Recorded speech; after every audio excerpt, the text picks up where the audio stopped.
So hello बच्चों, I hope आप सब बढ़िया होंगे। ठीक है, और जम के एग्ज़ाम की तैयारी कर रहे होंगे। बोर्ड के एग्ज़ाम जल्दी आने वाले हैं। ठीक है, और जम के तैयारी करिए। हर दिन आपका बेस्ट होना चाहिए, बिना टेंशन की तैयारी करें। और आई विश ऑब्वियसली आप बहुत अच्छा ही करेंगे। ठीक है ना। चलिए, जेईई एडवांस 2008 चैप्टर का नाम आयनिक इक्विलिब्रियम। ठीक है, और क्वेश्चन टाइट्रेशन के बेस पे। जब भी टाइट्रेशन वाला पार्ट आता है ना, बच्चे थोड़ा सा हिचकिचा जाता है। ठीक है ना, मैंने भी देखा है ना। जब मैं पढ़ाता हूँ तो बच्चों को थोड़ा सा डिफिकल्टी फेस करने को लगती है कि हाँ सर इसमें कुछ गड़बड़ तो है, कुछ समझ में नहीं आ रहा। देखिए आइए बात करते हैं, क्वेश्चन की बात करते हैं। आइए, तो क्वेश्चन ये है 2.5 ml of 2/5 m weak mono acidic base है। ठीक है भैया, और बेस है, ध्यान से सुनना, बेस है। ठीक है ना, और उसका Kb दे रखा है। इस टाइट्रेटेड विद, अब आप इसमें HCl डाल रहे हैं, है ना। ठीक है, इस titrated with 2/15 m HCl in water at 25 degree Celsius. The concentration of H at equivalence point is.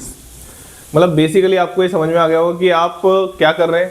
आप क्या कर रहे हैं कि आपके पास कोई एक बेस है, तो मैं मान लेता हूँ वीक बेस है आपके पास, कोई टेंशन वाली बात नहीं है। ये मैंने वीक बेस मान लिया। इसके आप क्या डाल रहे हैं, HCl डाल रहे हैं। ठीक है, तो ये क्या बनाएगा, ऑब्वियसली सॉल्ट, और क्या बनाएगा, वाटर। मेरे हिसाब से इसमें कोई चिंता वाली बात नहीं है। मैंने एक वीक बेस मान लिया गया है। ठीक है, और उसको मैंने BOH बोल दिया है, और इसमें आप HCl मिला रहे हैं। बात समझ में आ गई। अब आपको इक्विवेलेंट पॉइंट का मतलब समझा देता हूं मैं। ठीक है, एट इक्विवेलेंस पॉइंट हम बोलते हैं, ये रिडॉक्स में भी आता है और ये आयनिक इक्विलिब्रियम में भी पढ़ाया जाता है। ठीक है ना। चलिए, तो इसमें आपको बोला जाता है क्या कि नंबर ऑफ, अभी जैसे एसिड, ये कौन सी टाइट्रेशन हुई बेटा, ये एसिड बेस टाइट्रेशन हुई। कौन सी टाइट्रेशन हुई है, ये एसिड बेस टाइट्रेशन हुई है। ठीक है ना। चलिए, तो यहाँ पे हम लिख सकते हैं number of equivalent of acid बराबर number of equivalent of base. ऐसे हम लिख सकते हैं। इसमें कोई टेंशन वाली बात नहीं है, बिल्कुल भी टेंशन वाली बात नहीं है। ठीक है ना। दोनों के इक्विवेलेंस पॉइंट पे क्या हो जाएंगे, बराबर हो जाएंगे।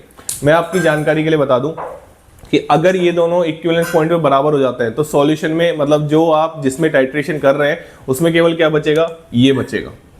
आइए बात कर लेते हैं, ये तो खत्म हो, आइए बात कर लेते हैं पहले। ठीक है ना, ध्यान से सुनना, क्योंकि मेरे को ध्यान से सुनना, मैं जो बोल रहा हूँ अच्छे से और आराम से सुनना। उन्होंने बोला है मोनो एसिडिक बेस, तो यहाँ पे अपन इक्विवेलेंट है ना, यहाँ पे ध्यान से सुनना, अच्छे से सुनना, है ना। तो number of equivalent of acid, तो अपन क्या कर सकते हैं, अपन ये कर सकते हैं N1V1 बराबर N2V2। यहाँ पे V2 क्या है, वॉल्यूम ऑफ बेस। यहाँ पे V1 क्या है, वॉल्यूम ऑफ एसिड। N1 क्या है, नॉर्मलिटी ऑफ एसिड। N2 क्या है, नॉर्मलिटी ऑफ बेस। अब मैं इसी चीज को M1V1 इंटू M2V2 भी लिख सकता हूँ, लेकिन केवल इसी केस में लिख सकता हूँ। बताऊँ क्यों, क्योंकि यहाँ पे ध्यान से सुनना। ठीक है ना, नॉर्मलिटी का फॉर्मूला क्या होता है, नॉर्मलिटी का फॉर्मूला होता है मोलरिटी इंटू एन फैक्टर।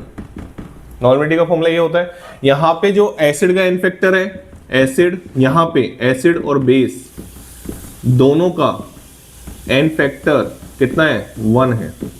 तो इस केस में नॉर्मलिटी बराबर क्या हो गई, मोलरिटी हो गई। हर केस में मत कर देना बेटा, क्वेश्चन को अच्छे से समझोगे ना तो आगे नए क्वेश्चन कर पाओगे।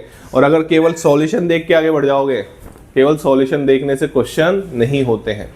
समझना पड़ता है कि यहाँ पे नॉर्मलिटी, यहाँ पे तो मोलरिटी दे रखी थी अपन को, तो अपन इक्विवेलेंट का फॉर्मूला क्या होता है, इक्विवेलेंट का तो फॉर्मूला नॉर्मलिटी इनटू वॉल्यूम होता है। तो यहाँ पे नॉर्मलिटी बराबर क्या है, वॉल्यूम। नॉर्मलिटी बराबर क्या है, मोलरिटी, केवल इस केस के लिए, क्योंकि आपको मोनो एसिडिक बेस बोला है ना। मोनो का मतलब क्या होता है कि इसका एन फैक्टर कितना है, इसका एन फैक्टर है 1। ये तो 10th क्लास में बता दिया जाता है। ठीक है ना। और जगह, मतलब मैं जनरली अगर मैं 10th पढ़ाता हूँ तो मैं 10th में बता देता हूँ कि भैया mono acidic base, di tri acidic base का क्या मतलब होता है कि इसकी बेस की क्या होती है, एसिडिटी। तो इसकी एसिडिटी कितनी है, 1, तो इसका एन फैक्टर कितना हो गया, 1। मेरे हिसाब से बात समझ में आ गई होगी, आनी भी चाहिए आपको बात समझ में। तो अब अपन को क्या करना है बेटा, ध्यान से सुनना, मेरी बात अच्छे से सुनना, कि हमको यहाँ पे बेस की तो वॉल्यूम दे रखी है बट एसिड की वॉल्यूम नहीं दे रखी, तो हम यहाँ से निकालेंगे। हर चीज के पीछे एक रीजन है। आइए बात करते हैं। तो यहाँ पे क्या करता हूँ मैं, वॉल्यूम 2.5, वॉल्यूम तो 2.5 है ना, तो यहाँ पे इसको क्या लिख रहा हूँ। आइए थोड़ा सा मैं इसको रफ कर देता हूँ, ये आपको समझ में आ गया होगा, इसको मैं रफ कर देता हूँ। ठीक है, और इक्विवेलेंस पॉइंट की बात कर लेते हैं। आइए, ठीक है, ये सब मैं रफ कर देता हूँ। मेरे को वॉल्यूम निकाल ली और मैं आपको ये भी बताऊंगा कि मैं क्यों निकाल रहा हूँ वॉल्यूम। ठीक है ना। चलिए, तो M1V1 बराबर मैंने किया M2V2, ये एसिड का था, ठीक है। तो एसिड का था तो भैया कहाँ गया वो 2/5। V1 क्या है भैया 2.5। ml में चल रही है चीज़ें, ml में चल रही है, ध्यान से सुनना। और यहाँ पे अगर हम लिखेंगे तो यहाँ पे लिखेंगे 2/15, तो यहाँ पे वॉल्यूम भी किस में निकलेगी, ml में निकलेगी। ये बच्चे हैं ना, बच्चे फिजिकल केमिस्ट्री में यूनिट में बहुत केयरलेस होते हैं। अगर आपने वॉल्यूम यहाँ पे ml में लिखी है तो ये जो आपका V2 निकलेगा वो भी किस में निकलेगा, ml में निकलेगा। सुन लेना ढंग से, ठीक है ना। चलिए, तो यहाँ पे क्या होगा, अगर आप इसको देखेंगे 2 से 2 कट गया, 5 से 3 बार कट गया, तो 7.5 ml आ गई V2। V2 कितनी आ गई, 7.5 ml। अब सर आपने V2 क्यों निकाली, आइए मैं आपको समझाता हूँ, ध्यान से सुनना। मतलब ये वो वॉल्यूम है किसकी, ये वो वॉल्यूम है एसिड की, ये वो वॉल्यूम है एसिड की जिसपे इक्विवेलेंस पॉइंट आ रहा है। ये वो वॉल्यूम है एसिड की जिसपे इक्विवेलेंस पॉइंट आ रहा है। आइए बात करते हैं कैसे, आइए बात करते हैं। यहाँ पे इक्विवेलेंट बराबर हो गए, वॉल्यूम निकल गई, जिसपे क्या आ रहा है, इक्विवेलेंस पॉइंट आ रहा है। आइए, तो मैं आपको बताना चाहता हूँ कि आप 2.5 इक्विवेलेंस पॉइंट पे बात कर रहा हूँ, 2.5 इंटू 2/5, बात समझ में आ गई। मिलीमोल्स निकाल रहा हूँ, क्या निकाल रहा हूँ, मिलीमोल्स, ठीक है ना। और यहाँ पे निकालेंगे तो क्या होगा, 2/15 इंटू कितनी वॉल्यूम निकाली थी, 7.5।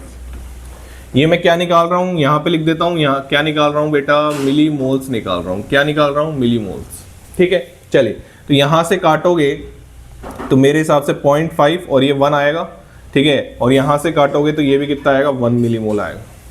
अरे काटने के बाद 1 मिलीमोल आएगा।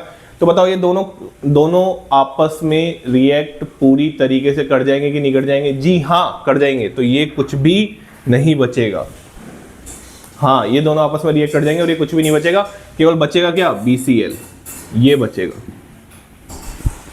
इक्विवेलेंस पॉइंट पे यही तो होता है, ये दोनों पूरे के पूरे रिएक्ट कर गए, कुछ नहीं बचा, केवल बचा क्या, BCl।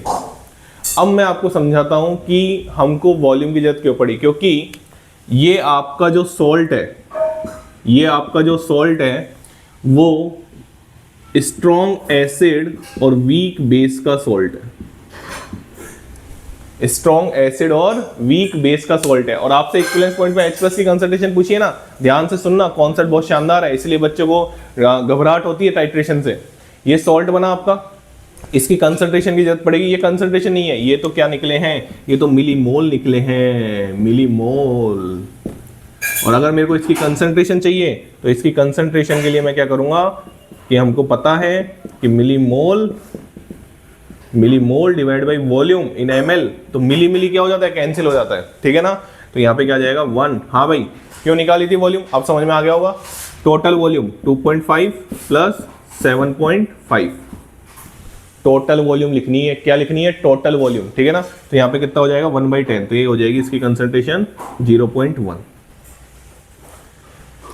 तो अब ये क्वेश्चन बन गया, पता है क्या, स्ट्रॉन्ग एसिड वीक बेस का सॉल्ट का हाइड्रोलाइसिस का क्वेश्चन बन गया, और इसकी pH निकालना आपको आना चाहिए। आइए बात कर लेते हैं, इस सॉल्ट की कंसंट्रेशन कितनी है, 0.1।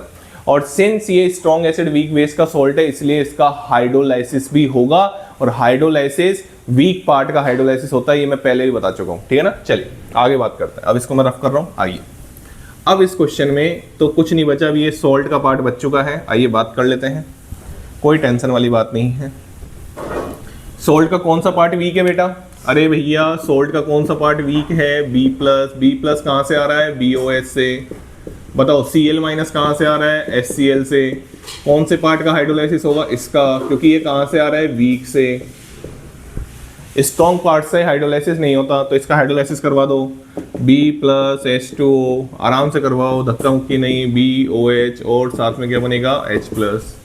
कैसे लिखते हैं एट इक्विलिब्रियम, बोल दो यार, अरे बोल दो ना, C-CH, और यहाँ पे क्या जाएगा CH, यहाँ पे क्या जाएगा CH, ठीक। यहाँ पे लिखते हैं इसका इक्विलिब्रियम कांस्टेंट KH। अब मैं डायरेक्ट लिख रहा हूँ, आपको इतना आना चाहिए, ये आएगा KW/KB।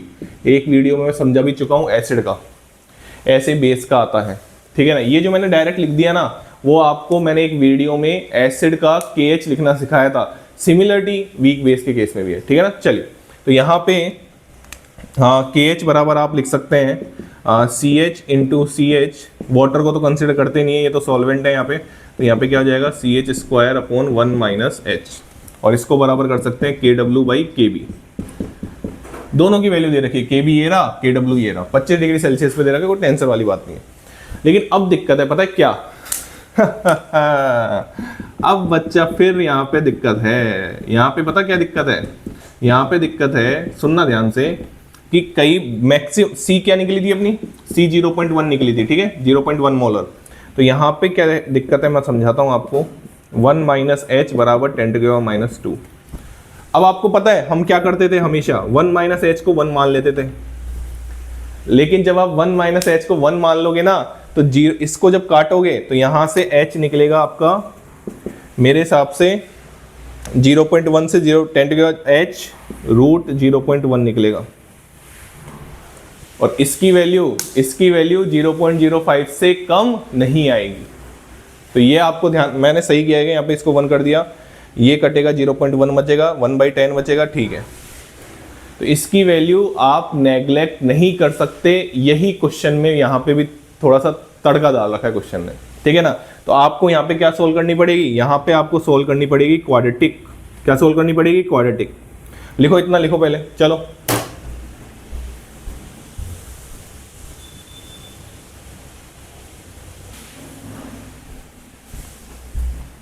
हाँ भाई, लिख लिया होगा मेरे हिसाब से, ठीक है ना। चलिए, तो यहाँ पे h को आप नेगलेक्ट नहीं कर सकते, क्योंकि आप यहाँ को नेगलेक्ट करते हैं तो आपकी h आएगी 0.3 समथिंग, ठीक है। और 0.3, और आप जो नेगलेक्शन करते हैं ना, वो नेगलेक्शन करते हैं कि 0.05 से छोटा होना चाहिए। हाँ, 5% से का नेगलेक्शन कर सकते हैं, 0.3 की वैल्यू को नेगलेक्ट, 0.3 आ रही है अगर आप नेगलेक्ट करेंगे तो आपका ये नेगलेक्शन यहाँ पे काम नहीं करेगा। यही जेई एडवांस है, यही जेई एडवांस है कि वो आपसे क्वेश्चन पूरा सॉल्व करवाएगा ही। हाँ, वो अलग बात है कि इसकी जो क्वाड्रेटिक आप बनाएंगे, यहाँ पे आपको ये बात समझ में आ गई यहाँ तक, ठीक है ना। तो आप जब इसकी क्वाड्रेटिक बनाएंगे तो ये क्वाड्रेटिक कुछ ऐसे दिखेगी आपको, 0.1h², और यहाँ पे आ जाएगा आपका सॉरी 10⁻²h, और यहाँ पे आपका आ जाएगा -10⁻² बराबर 0। ये आपकी बनने वाली है क्वाड्रेटिक, और इसमें लगेगा श्रीधराचार्य फॉर्मूला, ठीक है। मैं लगा के निकलवा सकता हूँ, कोई दिक्कत वाली बात नहीं, लेकिन आप निकाल लेना, ठीक है ना। हाँ, बिल्कुल निकाल लेना। √41 बनेगा, उसको 6.4 आराम से निकाल लोगे। तो यहाँ से जो h की वैल्यू बनेगी ना बेटा, ये मैंने सबको सही लिखा है ना, पहले तो मैं ये चेक कर लूँ, कोई दिक्कत वाली बात नहीं है, ठीक है। यहाँ से h की वैल्यू निकलेगी 0.27, और उसके अप्रोक्स नहीं, ये जो ऑप्शन जिस अकॉर्डिंग दे रखे हैं ना, आपका आंसर आराम से निकल जाता। इतने जेई वालों को कैलकुलेशन में रहती है, कोई टेंशन वाली बात नहीं है, वो √41 को अप्रोक्स मान सकते थे, ठीक है ना। चलिए, तो यहाँ पे h की वैल्यू 0.27 निकल चुकी है, और H प्लस आयन की कंसंट्रेशन CH है, तो खेल खत्म। खेल खत्म, कहाँ लिख दूं, यहाँ लिख दूं क्या आंसर? तो H प्लस की कंसंट्रेशन CH है, C की वैल्यू 0.1 है, H की वैल्यू निकाली अपन ने 0.27, तो आंसर मेरे को आता हुआ दिख रहा है 2.7 × 10⁻²। तो ऑप्शन क्या आ गया? डी। क्वेश्चन तो प्यारा था भाई साहब, क्वेश्चन तो प्यारा था। कैलकुलेशन यहाँ पे भी करनी थी, और आपको ये भी समझना था टाइट्रेशन को कैसे यूज में लेना था। तो आप अगर पेन चलाएंगे, देखो आयनिक इक्विलिब्रियम का यही सीन है। हमने इतने सारे क्वेश्चन देखे, लगभग 17 क्वेश्चन मैं डाल चुका हूँ जेईई एडवांस के। 2-3 क्वेश्चन रह रहे हैं, वो थोड़े काफ़ी लेंदी है ना, तो उनको थोड़ा सा मैं देखता हूँ क्या करूँगा उनका, ठीक है। टुकड़ों में समझाना पड़ेगा, उस क्वेश्चन को समझाएंगे वो भी, ठीक है ना। लेकिन इसके तुरंत बाद मैं थर्मोडायनेमिक्स उठाने वाला हूँ, जेईई एडवांस के क्वेश्चन, ठीक है ना। तो बने रहिए चैनल पे। Thank you so much. Channel को लाइक करें, शेयर करें और सब्सक्राइब करें।